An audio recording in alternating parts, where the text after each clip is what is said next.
investment lead at Zacua Ventures. I had the pleasure to meet her in a Chicago event by building ventures, and it was a woman in contact panel and really resonated with all the panelists and your thinking. So I thought after that you had like so many changes in your career, like how is she keeping up with all these changes? And your story is very unique and different, which is why I wanted to host you on the show. So thanks for your time. Yeah, definitely happy to be here. And I remember us meeting, I guess that was almost 2 years ago, maybe more at this point. So great that we've kept in touch and happy to share what I've been up to since then. Amazing. So Victoria, can you share right from your college days to till this date? What are your some career highlights, memories? Oh, yeah. Okay. This is going to be a whole story. Um, let's see. I went to college in Boston and I studied neuroscience because I wanted to understand how people think and why they do what they do. And so I thought this was the best combo of brain and behavior. I was a pre med student. I was likely going to go on to be a doctor, either in neurology or psychology. Um, and so I graduated from college, did well, and had my first job out of school working at Mass General Hospital in Boston, doing research in neurology and focused specifically in multiple sclerosis, MS. And I was sort of doing that for 2 years. I was getting ready for med school, applying, taking the MCATs, and just sort of had the realization that the life of a doctor, a neurologist, sort of isn't as glamorous as everyone thinks. You see patients very briefly, 15 minutes. You're mostly writing prescription meds. You're very limited by how fragmented the healthcare system is, by insurance, by a patient's ability to even get to an appointment. So, your ability to impact and affect change is quite limited. Not to mention, it's several long years of schooling and a lot of money. Um, so I sort of had this realization, but wasn't really sure what to do about it. And thankfully, at the time, I had a wonderful boss, wonderful male boss, who was very supportive of me. He was younger, he had good funding for his research group, and he sort of told me, hey, Victoria, this opportunity came where these two guys at a startup company have reached out, and I think you should, run this startup project. I'll keep you on payroll here. Don't worry about it. But why don't you go work with them? And I had no idea what a startup was. I didn't know what entrepreneurship was. I didn't know what VC was, fundraising, none of that. I was very much in sort of academic R&D. But it was just two guys, and they had built a device. This was several years, 10 years ago. An iPad connected to like a Xbox Connect or a Wii movement bar, and they had put a bunch of algorithms on the iPad. And their whole theory was that we would be able to use technology to better monitor patient health outcomes in neurological diseases at home. So instead of having patients who have like movement disorders or issues moving around coming into the clinic for care, we can measure them at home. And additionally, we can measure like your activities of daily living, like your ability to pick up a water bottle, take a drink, eat, as opposed to just like your ability to walk a straight line in a clinic. So I thought this was a great idea, and great use of sort of cheap off the shelf technology. It was affordable. So we ended up doing a whole pilot study. We had funding from a pharmaceutical company. We got approval from the hospital to recruit patients. We drove around Massachusetts installing these devices in patients' homes, interviewing patients, checking all of their disease progression, and then doing all this analysis of data from the iPad and writing it up and using it basically to get our first seed funding as a startup company. So we raised $3.5 million. And all of that took place in a span of 8 months. So the just pace of development and innovating was like rapid, even compared to R&D. And I loved it. I thought it was super exciting. I got to interact directly with people. I got to wear multiple hats, from sort of the data side, the customer side, the tech side, and the fundraising side. And I was like, I love this. This is what I want to do. And so from there, that company wasn't prepared to hire at the time, but the CEO referred me to one of his friends who was the CEO of another similar digital health company. And that company was called Cogito at the time.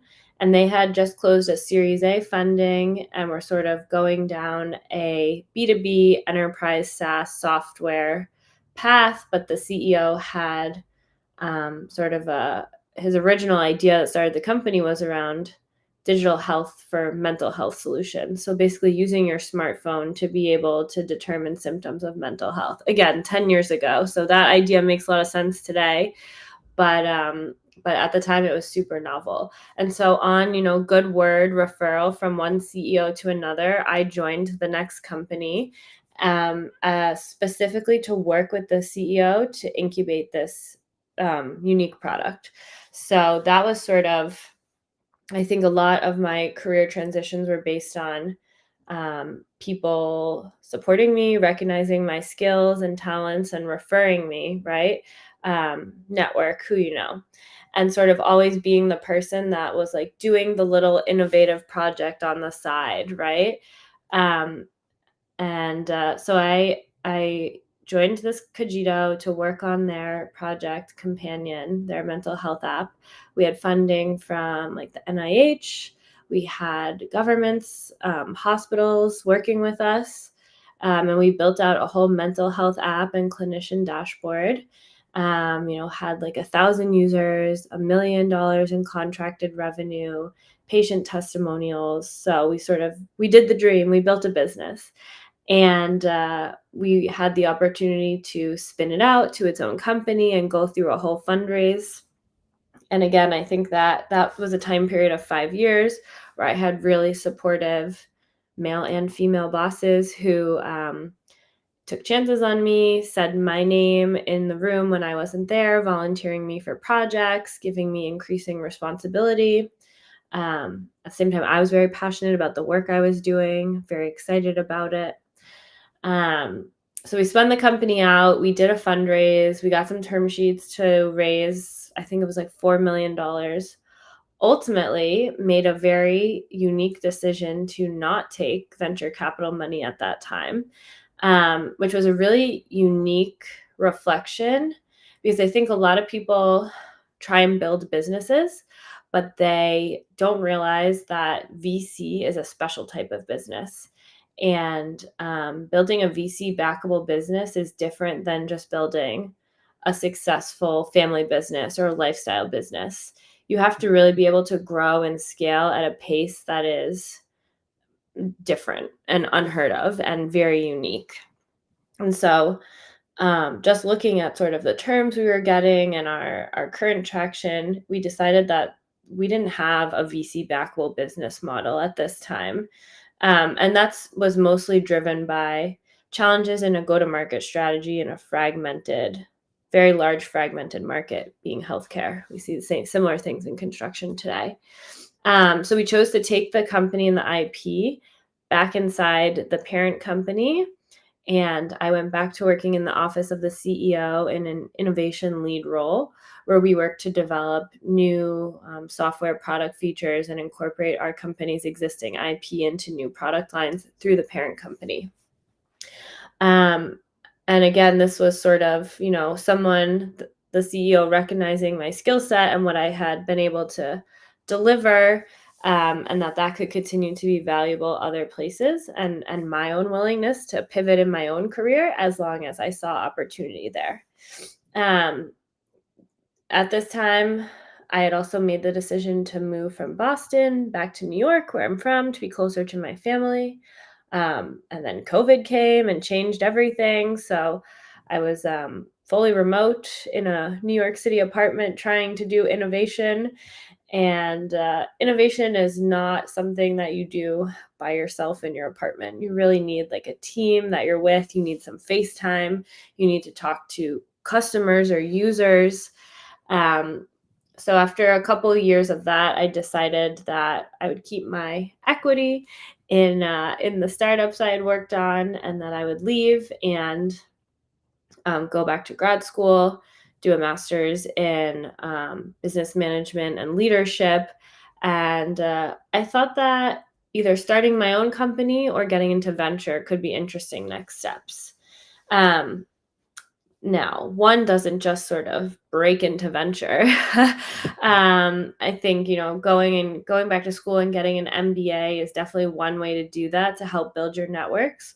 But I sort of already had the networks, and I had operator experience. And traditionally, VCs were all formal operators who had like successful exits, but that's really changed over the years and become something that's a bit more like you have a traditional financial background, which I don't have, to get into venture. So I decided, given all of my experience, that one thing I was missing, having been 10 years into my career, was working in a large company. So I had not worked in a company larger than 200 people. I had never worked in a public company. And I thought now's a good time to sort of round that out. So I started looking for corporate innovation groups that I could join in New York. I thought that would be a good combo of my skill sets and the experiences I was looking for. I relied heavily on my network to find these jobs. Can't overstate that enough. Like, the people you know will support you and help you find your next step. So I ended up doing some interviewing with big corporate innovation groups like CVS Health, JP Morgan, marketing and advertising, sort of the big industries in New York City. Another big industry in New York City is real estate and construction.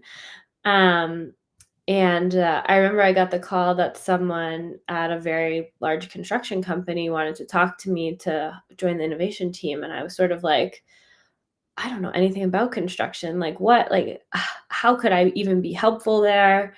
And what innovation is even happening in construction? But I took the call because being open to opportunity and seeing what's there is another way to move forward in your career, being positive, open to opportunities. And in the call, it was very interesting. I was speaking with the chief innovation officer to hear about the trends that were happening in construction. So, ton of venture capital money was coming in from outside the ecosystem. The number of construction tech startups that existed was more than doubling every year. And this was really interesting to observe, just the sort of early growth. You could see that that meant there was change was coming. And this was also sort of positioned alongside major trends that were emerging in the broader macro environment around sustainability. So more focus on emissions, and AI was starting to emerge in a way that it hadn't previously. They even tried to sell me on some healthcare points in construction, like that construction workers have really high rates of substance use issues, really high suicide rates, really high rates of mental health issues, which is all true if you go look it up today. And I was like, okay, I don't really want to work on that stuff anymore. I want to work on something new in construction. But I ended up choosing to take that job because it seemed like a great fit for my skills in terms of having been innovative, entrepreneurial, build out a new program, be the first person on a team to do something. And that company was open to bringing me in and having a unique perspective, like fresh eyes, if you will. So there was like sort of value solution fit, if you will, for my career at that time. I think that's really important too, to like go to the places where you feel appreciated and where you feel like you're going to be valued for what you can bring. So was the first hire for the innovation group there. Had a great time building out the innovation program. So, people, process, and programs for innovation in construction tech. A lot of education about what innovation is, the different types of innovation, innovation doesn't necessarily have to involve technology, it can be process improvements. Um, got to see what it was like to work in a much larger, still private company. Um, learned that it can take longer to get things done. You don't move at the same pace as a startup, and that there's not as much willingness to take risks. And that's important. Come back to it later when we talk about VC and startups, but um, different mentality. Um, and around that time, I met the guys that were launching the venture capital fund that I'm working at now. They were also all coming out of corporate innovation groups and were interested in launching a venture capital fund. And they sort of had this model where, the construction industry, very large and fragmented, dominated by existing incumbent players. And at the same time, you contrast that with what we were saying earlier around the number of new construction tech startups emerging, the number of venture capital funding coming in from generalist VCs who don't know anything about construction. And like you get these two basically different worlds, and there's nothing in between to bridge it. And the fund was sort of proposing that they would bridge it, so they would be the ones that get the existing players to invest into the fund, and therefore the fund can then invest into the early stage startups and take on that risk that the larger corporates aren't comfortable doing, and fill that white space and sort of be the catalyst for innovation and change in the industry. And I was like, that is a great vision. And that also creates a flywheel effect that you need to create the ecosystem for venture to be successful in a industry that's undergoing early innovation and digitization. I thought the guys themselves were great. Venture is about working with people that you like. It's like a 10-year commitment before anything exciting actually happens. I thought they were, dedicated, leaving their corporate jobs to start something new that was entrepreneurial. And they were experts in what they were doing. They knew what they were talking about. So, made the jump to join them when the opportunity presented itself. That was a year and a half ago. So, yeah, I joined Zacua Ventures a year and a half ago as the North America lead for investments. So, today I oversee all of the construction tech deal flow for North America, support our North America investments in hardware, software, new building materials. And I think that my time working in that corporate construction company was absolutely crucial. I built a network while I was there, so I got to know all the key players and who they are and what they care about. I got to understand the problem space. So a lot of my time was spent flying around to job sites and talking to the people that were on the job doing the work so that I could actually understand the problems we were trying to innovate on and gain exposure to a new industry. So I got to see firsthand some of the problems that construction tech tries to solve today.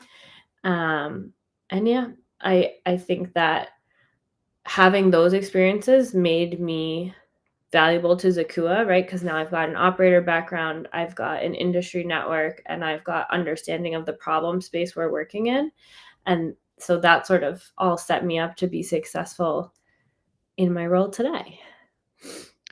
Damn, that that was a roller coaster of experiences. I know, that Because was the whole story. yeah, but it's like it's very interesting, like how different experiences like shaped your thinking and also. So, quick question: is there anything you regretted not doing in those years? Anything I regretted not doing? That's a really good question because I think some people they choose to take their career very vertically, right? And so you sort of climb the ladder. Sometimes you make some hops to different companies, but you're going straight up and you become really good at sales or finance or customer success. Like you just become really good at one thing and then you can transfer that skill to different companies.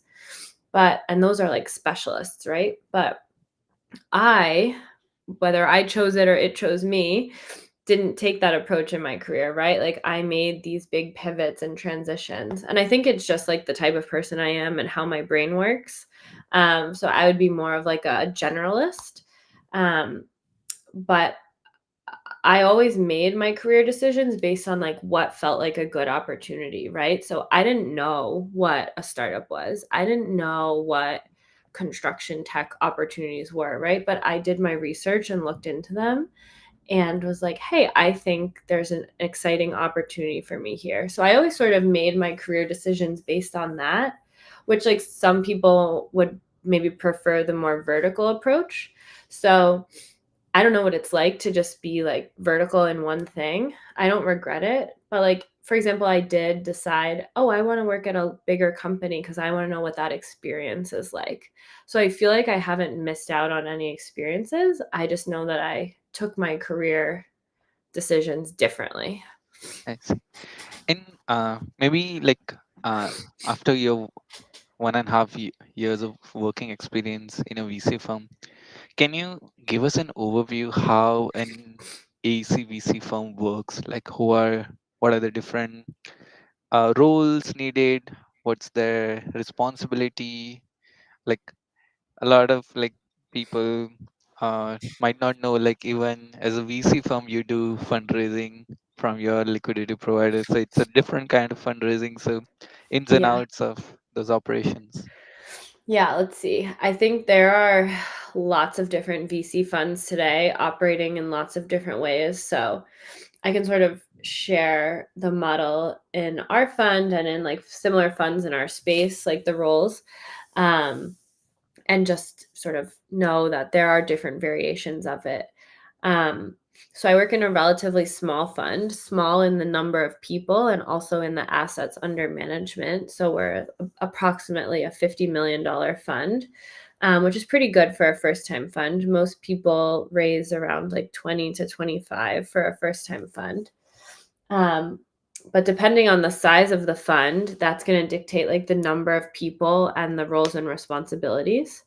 Um, so yeah, just you as you sort of alluded to, at a very high level, people that run venture capital funds are not investing their own money. They're investing other people's money, limited partners' money. So a big part of raising a fund is you have to go find people to give you money. And these are generally like high net worth individuals, or in our case, it's strategic corporate partners, right?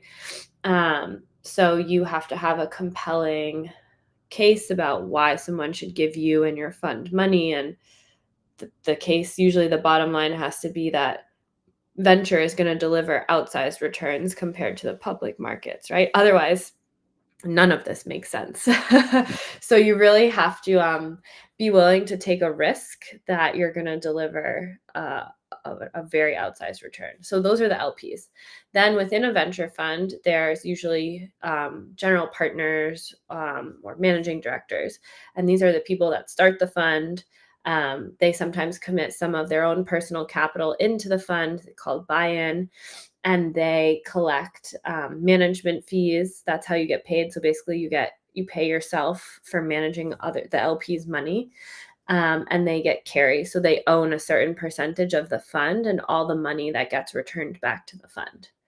And then from there, some funds will have venture partners who are responsible for setting up certain types of deals and their payment structures based on that.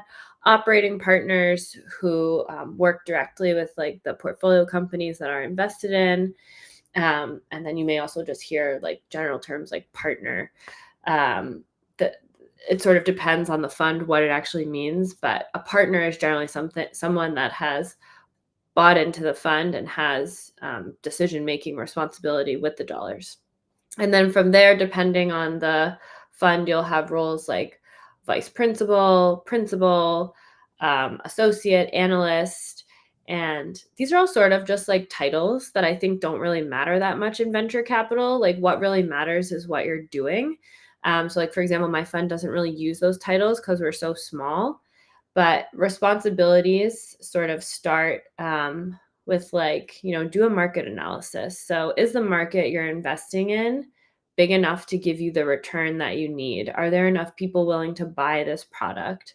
Um, Then there's people that will do activities like meeting startup companies, building your network so you can get introductions to new startup companies, going to events, promoting the fund, promoting the brand of the fund. Like, so much of this is like, yeah, not only do I need to raise money, but I need to convince companies to take my money, right? So, like, building those relationships, those networks, that trust.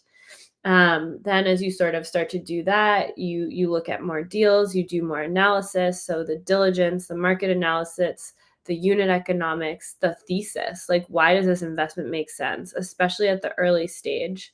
Um, do you believe in this idea even?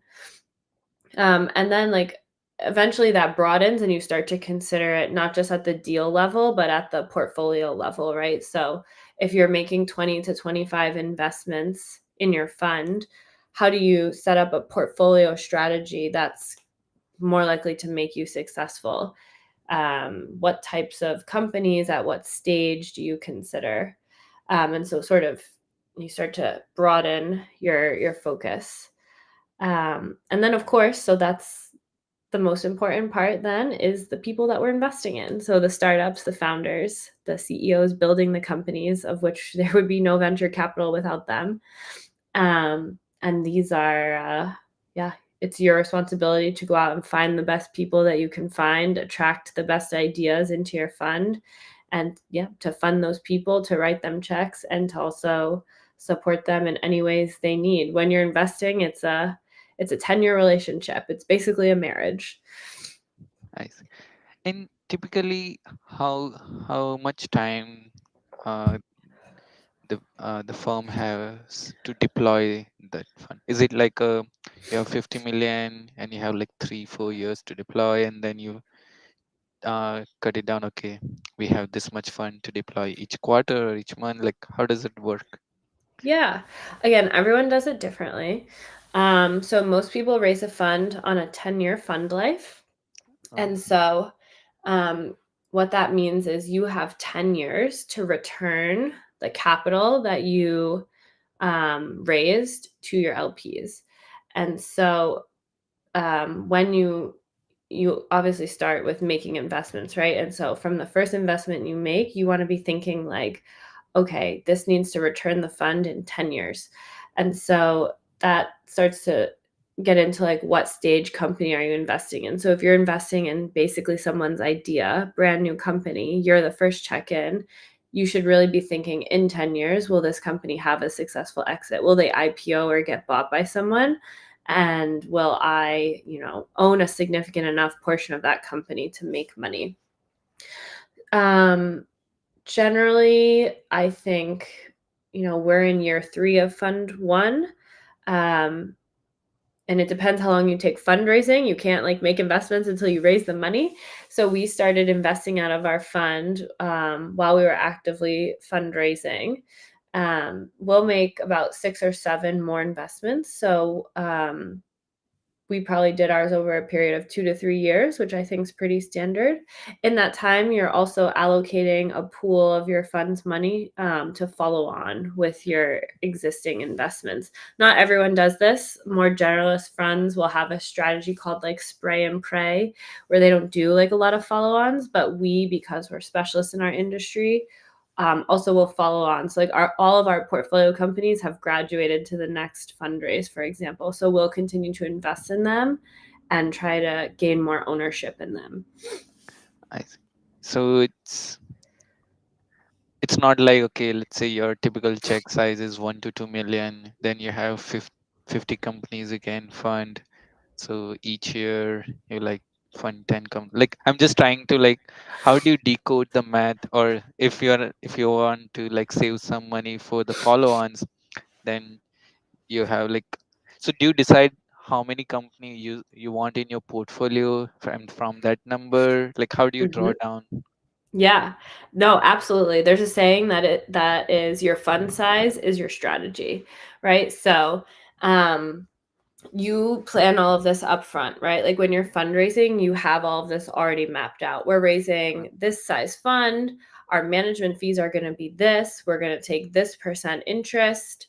We're going to make this many investments with this average check size. over like I said, the standard fund period is 10 years. So yes, all of that. And there's not like I can't say there's a best or worst strategy. Like we raised a 50 million fund, we're making 20 to 25 investments. And that's actually kind of concentrated, right? Like some people would probably be making more, but that's because we reserve a significant portion for follow on because we're specialists in an ecosystem and we're like creating the ecosystem for the successful exits. More generalist companies will probably do more, just like probabilistically and statistically speaking, that increases your odds of having a fund returner. Um, so yeah, I think, does that answer the question? You can also like Yeah. set standards like an average check size and all of that. Yeah, like my assumption was okay, the fund return time is 10 years, but like maybe by the third or fourth year, you have mostly depleted your fund and then you're just like waiting for the IP of the company. Like by sixth or eighth year, you might not take money from the first fund, you might have new funds already. Yeah, that's right. You may reserve a portion of like fund one for follow-ons if you don't deploy all the follow-on capital in that 3 to 4 year period. Because we invest, like for example, we invest early stage, so pre-seed, seed, Series A. We're often the first check in, or we're often leading rounds. So like we are there at a company's inception, basically. And so if we're doing well, they will have one or two more rounds where we can still write our average check size and increase our ownership. Um, when you get to like fund two, most people won't use money from fund two to invest in your fund one portfolio, because then you're sort of like, if you have different LPs in fund two, you're like mixing LP returns, which like you can do, but it's just sort of like a nightmare on paper to figure that out. Like, oh, this return was part of fund two's money. Yeah. But so when we start fund two, for example, we'll look to build like our second portfolio. And I think for the most part, people are consistent with their strategy. So our strategy will be the same. You know, we'll raise a slightly bigger fund. We'll be able to write slightly bigger checks, but we'll look to do the same number of investments. And I think that that is what, you know, when you go, because you want to be able to show a track record, right? And so you don't want to change up the strategy too much. Some people will raise like a side fund, like an opportunity fund, where it's like that portion of money is reserved only for later follow ons. But like if you're a really good early stage investor, that doesn't mean that you'll be a really good like growth stage investor. So like we're early stage investors, so we try and stick with that strategy. Got it. I'm curious to know, like, do most of the like discussions with the founder are more reactive, where the founders reach out to you over email or other like events, or do you also do like proactive? Oh, this looks like an interesting company, and like have some trackers or systems in place to find, and like Yeah, is scouting a thing? Like, great question. And I think again, VC, every VC has their own take on this. I think for us, we're in a really unique position where we are like experts and specialists in the industry we're investing in. My partners have been in this industry for their whole career, so for 10 plus years. So they know the founders, right? They knew the founders when the founders weren't even founders, when they were working at construction tech company or construction companies or something else. So in that way, we probably don't have to do as much outbound sourcing as some funds. Like if you're not, you know, that's why like building your brand in the industry is so important. So like you will see Zacua at like hosting events, doing dinners, happy hours, like participating in conferences, because we want to establish ourselves as a brand, as a new fund, and make ourselves known so that the founders do come to us. Um, so we definitely do a lot of that. I think every VC fund also has like a cold outreach. So like someone that we don't know could email us or reach out at any time. Um, I I think everyone that works at the fund also gets personally outreached I think there's far more entrepreneurs than there are venture capitalists or checks to be written. So there's never a shortage of opportunity, especially if you're a more generalist fund. But yeah, building your brand and making yourself known, just like if you were building a business, right? Like Mm. you can only you can only invest in the deals that you get access to. So also getting to know other VCs and letting them know, hey, I invest in construction tech. So whenever you see a construction tech deal, send it to Victoria at Zacua, right? Lots of ways to make sure that you are getting the best access to the best deal flow. That's something our corporate partners, like our LPs, support us with as well, right? Because a lot of startups are going to them for customers, and we can look at them then for investment. Interesting. Victoria, can you walk us through how a week in your life look like? Oh my gosh. Well, lately, a week in my life has looked like being on a plane or a train, traveling, doing all of this presenting and brand building because we're sort of gearing up for fundraising for Fund 2. Um, but Typical let's week. see. Yeah, typical week. I mean, I think travel is pretty typical for a VC. We're a global fund. Attending events is definitely part of the job. So I'm at, let's say, one event per week for sure. In generally in New York City where I live. Um, it could be a breakfast, it could be a dinner, it could be a happy hour. There's a saying that like the work doesn't happen 9 to 5, it happens 5 to 9 because that's where you're out networking, meeting the startups, meeting the other investors, meeting the potential LPs. Um, but when I am home or sort of working at the computer, I am doing calls with startups, like first calls, intro calls, where I'm sharing about Zacua. They're sharing about their company. I am, if I'm working on a deal, I'm doing diligence on that deal, which can be all the stuff we said before, like analyzing the market and the current market and macro trends, doing references on the founders, speaking to customers, speaking to subject matter experts who would be potential customers, trying to get their thoughts on the solution, doing technical diligence of the solution, reading financial pro forma. It's probably at least 10 to 12 hours, like just looking through all of the aspects of a single deal. And then you try and like form your own thesis around like, why does this deal make sense to give us an outsized return? And then, there's everyone else is doing that too. So you have to find time to talk with your partners, to look at all the deals on the table. And because you can't do every deal, right? You have a limited pool of money. And let's see, outside of that, there's another sort of bucket of activities, which I would call like platform activities. So this is stuff like, we have a CRM management, social media posting, um, working with our portfolio companies, right? So that's another huge bucket. Like we do reporting with them every quarter, check in, how are things going? Um, Monthly calls, sometimes even supporting them on whatever other topics come up. We also do a lot of management of our LP relationships, so monthly calls with them, which is a lot more than normal, I'd say, because they are so interested in the topics we're investing in. So yeah, it's busy. I'm on a lot of calls.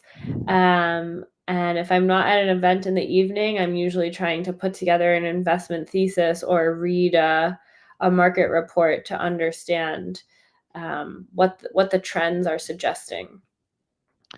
Got it. And how do you like speaking like from your healthcare days to this, like if I were like, okay, how does Victoria do innovation as a service? Like, what's your own personal framework? I think research is quite important in the innovation and like identifying trends. So, what are the skill sets or things you have in place that helps you find? Yeah, great question. Again, I think there's different people prefer different styles. I was talking about this with some people at my fund today. especially in venture capital, like I think it's a VC's job to be contrarian and right. Like Mm, you have to sort of see something that other people don't see because it's not going to be successful today. It's going to be successful 10 years from now.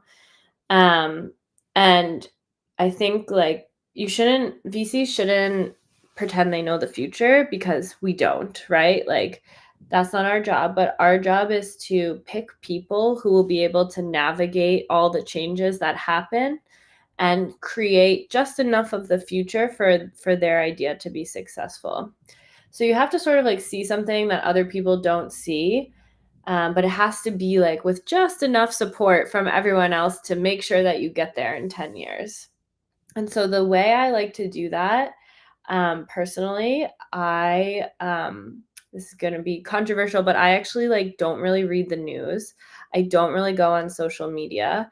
Like I don't read like the biggest headlines in the public markets about what's happening and who's buying who and all of that because I think that's like noise and I think that's like the news is always a day late, right? So like by the time we're reading it, there's already something else happening.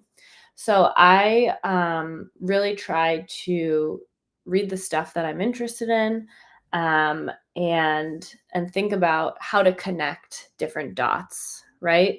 And like what would happen if these two people talk to each other, or these two ideas collided, or this macro trend affected this idea in this way. Like I try and do a lot of critical independent thought. mm. Um, and that definitely sometimes, you know, I will be at a party and they're like, "Did you see?" And I'm like, "No, what happened?" Like, I don't know. It's like I live under a rock sometimes. Um, but I do think it makes me good at critical thinking and like critically evaluating like deals and opportunities. And it's also just a personal preference. Um, but yeah, I think I spend time I think people is a big part of it. So my thing is just I like to talk to people and hear what they're working on and what they're doing and I'll be like, "Oh, you should meet so and so who's also working on this idea or said this to me last week or I read this cool article about that idea. Let me share it with you." And I think doing that just for the sake of doing it, right? Like I don't know if it's going to go anywhere. Like it's up to you, right, to figure out if there's an opportunity there. But that sort of that that makes a very non-transactional relationship with people, which help builds trust and helps them remember you. Like, oh, you know, Victoria sent me this cool article because she cared about what I was thinking about. That type of thing, I think, is how I find the next big idea. You gave some secret there. Uh, Yeah. and Victoria, I know you mentioned before there was very interesting program you attended at Stanford recently. So I want to know everything. Like, what uh, were some learnings, insights, surprises? Yeah. Um, I did. I just got back from 2 weeks at this amazing program called VC Unlocked, which was at Stanford in partnership with 500 Global, which is a large VC fund. Um, I was really impressed with the program. I recommend anyone that wants to launch their own VC fund or is joining VC for the first time to check it out. It was 50 different funds from 23 different countries, and sort of mostly emerging managers, so people starting funds. And it was really unique, you know, because I think I sort of have a non-traditional path to VC. I shared that, like, yeah, I don't have a finance background. I sort of think about VC ideas differently. And every single person in that program was the same way. So it was people that had this sort of scenic path to venture capital that were now having new and innovative ideas about how to disrupt the traditional venture capital model. And so you build really good friendships there, like because everyone's sort of doing the same thing and motivated for reasons that are frankly bigger than money, to make a large change. The program itself is taught by wonderful Stanford professors and also practitioners of venture capital. So, really big fund names like A16Z um, and Blitzscaling, which is like Reid Hoffman. These are like some of the guest lecturers, and they come in and they sort of teach you Venture 101, right? So, they tell you like best practices for evaluating companies, for raising a fund, for networking, for identifying patterns and outliers. But they sort of teach you all of this knowing that like these are the rules. Go break the rules, right? So here's the Mhm. basics, and then, out there, apply it in the real world. And we all know it kind of goes differently in the real world.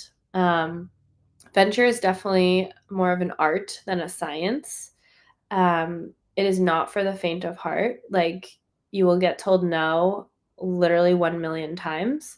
My job is to tell people no. My job is to look for reasons like why this won't work and to find the one outlier that will work, and it will work at such a scale that is like not common in our everyday business, right? And I think that's what's really hard for people. This is a key takeaway from the program, right? Like, the level of risk involved there is greatly far above like what most people are comfortable doing. Because yeah, why would you take that risk if you're already comfortable and established and have resources and a good job and income and all of that? Why would you try and start something new from scratch, which, when you look at the statistics, probabilistically will fail? Um, so you have to be a little delusional to be like, yeah, I'm going to build the next big company, or I'm going to make the investment that wins. So VC is for people that can stomach that risk. Um, and you have to, like, sometimes you have to learn to take that risk and to think that way. um what other big learnings? The other big learning is like, yeah, so I'm from New York, I work on the East Coast. Most of the East Coast industries are like finance and healthcare. They're a bit more conservative and more risk averse. And out there at Stanford and Silicon Valley, they take big moonshots, they take big ideas, they tell you anything is possible. Think big. And so it was nice to blend the two mindsets together. So I came back, to my fund being like, let's take big risks and look for big things. Um, but I think it's important because I think that is how you're successful in venture. Trying to think of anything else. Yeah, I think it was a great program. Recommend it. Happy to talk more offline with anyone about it as well. Amazing.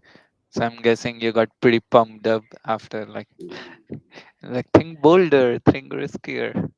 Yes, yes, absolutely yes. Like, my partners all make fun of me now because they're like, "Oh, the new Victoria is, drank the Silicon Valley Kool-Aid and like is trying to take big risks." It's interesting because like construction isn't necessarily ready for those big risks, right? Like, that's why it's like, I'll teach you the rules of VC, but you have to go apply it to what you're actually investing in. Um, so it's, partly strategic, partly financial at this point, I'd say. But as the ecosystem continues to evolve and the industry evolves, like, it'll become more and more important to look for those big risks, those big outliers. Nice. And coming from non-AC background, what were your some surprises or non-intuitive? Like, come on. Yeah. Okay, this is so interesting. I love this question as well. So, generally, people are like, how do you transition from healthcare to construction? And the joke there is that, like, I like to play life on hard mode because I like to work in these massive, impactful industries. Like, I think healthcare and construction are probably like majority GDP, right? Like, healthcare, maybe 10%, construction, 10%, could be even more. And these industries are also massively fragmented, right? So, I worked at a large hospital that, was roughly 20% of the market. Um, and then, like, in construction, I worked at a large GC that did 10 billion in revenue, and that's 1% of the construction market, right? So you just start to see like just how fragmented it is. And that just makes it complex. Like all the different stakeholders in healthcare, it's like patients, providers, payers, family members. In construction, it's like general contractors, construction managers, subcontractors, tradespeople, developer owners. Like both industries have people that are like misaligned incentives, right? And so getting decisions made is hard in very fragmented industries. But like that means there's so much opportunity for change and disruption. And so I just think it's interesting because you can think at like systems level for solving these problems. Um, but when in healthcare, everyone thinks you're a good person. Oh, you're motivated to save people's lives and help people. That's great. Very true. Hard to make money there, right? That and money don't really coexist often. In construction, I was surprised to learn that, yeah, when I told people I was joining construction from healthcare, they were like, oh my God, what are you doing with your career? Like, you are tanking your career. You've been so successful, like construction, like, where's your like hard hat and tool belt and like swinging a hammer?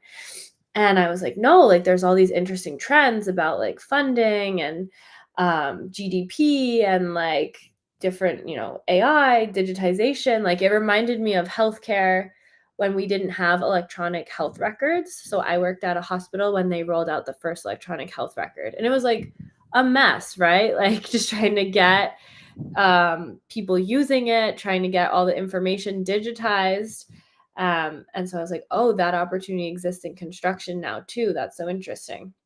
So yeah, I just like to solve hard problems, I guess. But that made me realize that construction really has an image problem. Like people Mm, think construction and they think like laborer swinging a hammer or like traffic delays or like, people don't think nicely about construction. And that's probably partially what's contributing to like our workforce shortage right now. mm, 500,000 laborers short. So yeah, I think that's actually a really compelling problem. Like, how do we change construction's image in the eyes of everyone to make it a more exciting space to work in? Because it's all around us. It's like the invisible trends that control our life, right? Your infrastructure, your roads, your highways, your buildings, your water, the materials that you build with. It's all around us. So, how do we make that more obvious and appealing? got it. I'm gonna wrap up the interview with some really difficult questions. Oh no. Okay. Okay. Uh, the first one is super. So I lived in New York briefly, and so this is: do you like New York summer or winter? Oh, summer for sure. For sure. If I never saw snow again, I'd be fine with it. Is it? Uh, you mentioned about events, and what are top three events where you found the highest density of AEC Tech founders? Oof, interesting.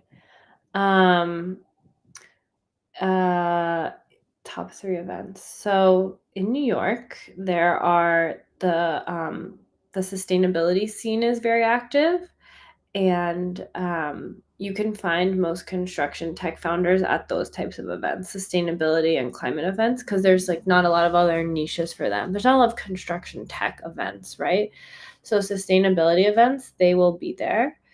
I think more events are emerging. But like for example, it was Climate Week in New York last week, and we hosted a happy hour and a dinner, and all the built world and construction tech founders were there, right? There's also some prop tech, so you can find prop tech there. Um, let's see. I just came back from a Built World conference in DC infrastructure, and they do demo days now. So there were like 10 different infrastructure construction tech startups pitching there, which is pretty cool. And you get the interaction of like contractors, investors, and startups all together in one place in sort of a low pressure setting. Um, and then there's also a lot of contractors are now setting up their own, venture group or accelerator group. Like Suffolk has Boost Demo Day. brick and mortar has their cohort Formwork. program, Formworks. Yeah. So those demo days, you'll see like a lot of startups. We have the construction startup competition with Cemex and a couple other corporate partners. We'll be at Trimble Dimensions in November in Vegas. So you'll see like the sort of filtered startups there that have won these competitions in construction tech. You kind of avoided saying top three and covered majority, but There's not that many, so I see. Amazing. Uh, let's say you're talking to young Victoria, and she is considering she wants to save money doing MBA, which she wants to do VC. What are top three skills or top three topics that would be really useful for a shortcut way? okay, okay. So, controversial opinion, but you don't need an MBA to do venture. But if you are going to go that route, you definitely need a couple things. One, to be good, I think you need operator experience. So go work in a startup, work in an early stage startup, see what it's like to work in a resource constrained environment, right? Not just your paycheck, but the fact that you don't have budget to just buy what you need and you don't have time to just think about a decision forever. Like you have limited money in the bank and every day counts and you need to make really focused decisions and execute well. That's definitely one thing. So spend some time in an early stage startup or resource constrained setting. Second is network, right? So throughout my whole story, one thing I like to flex is that I've never like applied for a job, right? Like it was always Whoa, people I subtle knew. flex it was, but okay. But it's like people I knew referring me, right? Because like the job market is hard. Like if you're just out here like cold applying for jobs, like you're not networking right. So build a network, have it be authentic. Like I said, talk to the people you care about who are working on the things that you like, and those people will be there for you when you need it. And it may not be them specifically, right? It may not be me, Victoria, who's going to get you a job, but it might be my friend who works at the company that you're interested in, right? So take your network very seriously, spend time on it, be genuine about it. Check in, send people good news. Be like, hey, how's it going? Haven't seen you in a couple months. Guess what I just did, right? Like, be top of mind and people will remember you for opportunities. And let's see, a third thing. I think I guess it has to be risk taking, right? So I took risks in my career without really realizing it. Like I sort of told you, I like just made decisions for experiences that felt good.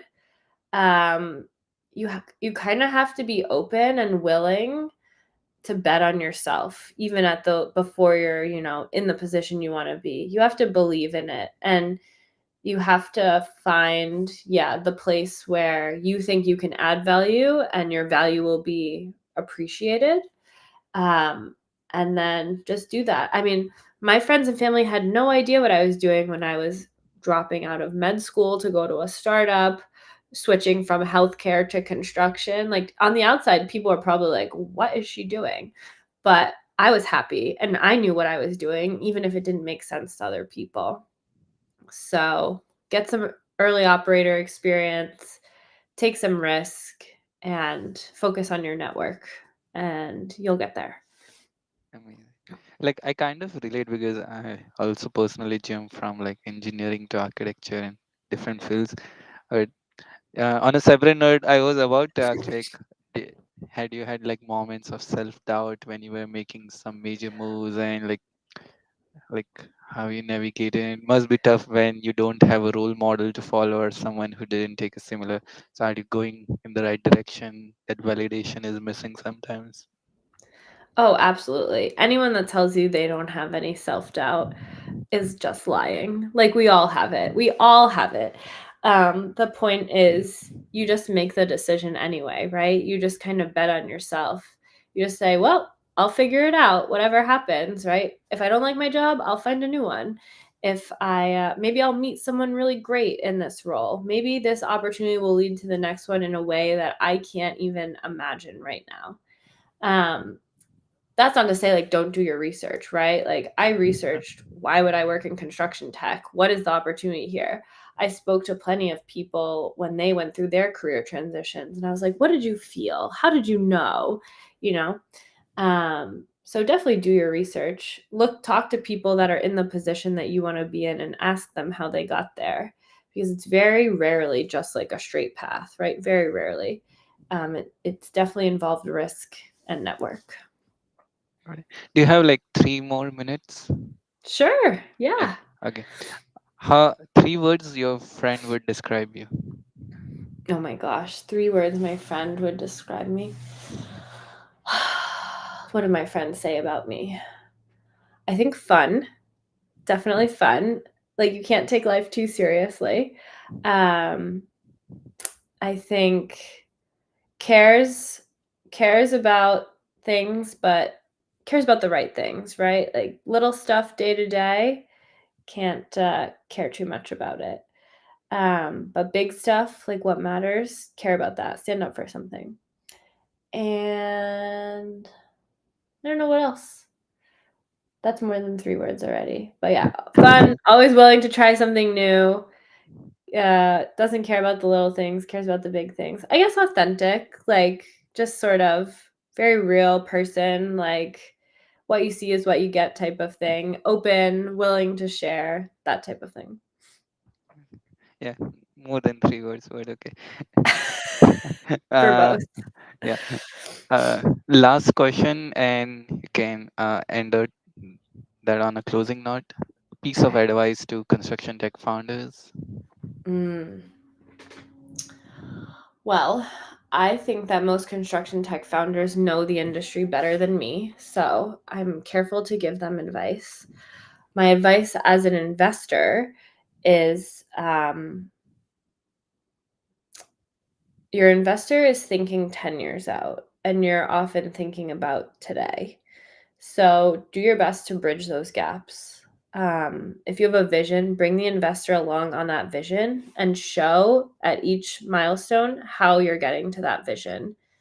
That's definitely the best piece of advice. Work backwards. Um, Yeah, yeah, any and also common pitch deck mistakes you see? common pitch deck mistakes. Not really. I mean, I think whenever a founder spends too much time talking about the product, that is great that you're passionate about the product and you understand what you're building. But my perspective is usually much broader than that, right? How are you going to make money? Who are your customers? How are you going to find those customers? How much money is it going to cost you to get there? So remember that at the end of the day, we're in the business of money, right? So you can have the greatest idea ever, but it has to work. It has to make money and a lot of money. I mean, okay, I'm gonna accommodate one last one. What Ah, kind of topics you are interested, and what kind of how the founders working in those areas can reach out to you? okay. In construction, yeah, I'll give mostly construction. Um, Like your so I've a thesis. Yeah. yeah. So Zacua focuses on productivity, sustainability, and urbanization in construction, and those are very broad. But productivity is anything that makes a construction project faster, safer, greener, cleaner. This can look like software solutions or robotic solutions. Sustainability is what it sounds like. We need greener building materials. We need carbon accounting platforms. We need recycling of waste materials. Um, and then urbanization can be anything from new housing to new infrastructure to software to manage those things. So if anyone's working on any of that, would love to talk to you. I personally, on the urbanization piece and the productivity piece, still believe in modular and prefab and industrialized construction. So I'm looking for a winner there. We're wrapping up almost a year of looking at design solutions as well. Um, so, if you believe that you have a really good way to enhance design in construction, happy to hear from you as well. Amazing. And is LinkedIn, email, what's your preferred way? Yeah, LinkedIn, I'll give my email. It's probably already out there. Just Victoria at zacuaventures.com. Just look up Zacua Ventures. There's also a form on our website. You can write in that form that you heard the podcast or heard me talking. That goes right to my inbox. So I'll respond to you. Amazing. I had a great time hosting you, and I am pretty sure like with this Gen AI wave, you might have like gotten bombarded with a lot of starters with like adding like OpenAI wrapper or like some Yeah, just how you yeah, can use AI in this workflow and stuff. So yeah. uh, Yeah, no, there's a lot of that. Don't reach out to me if you have that. Reach out to me if you have something better than that.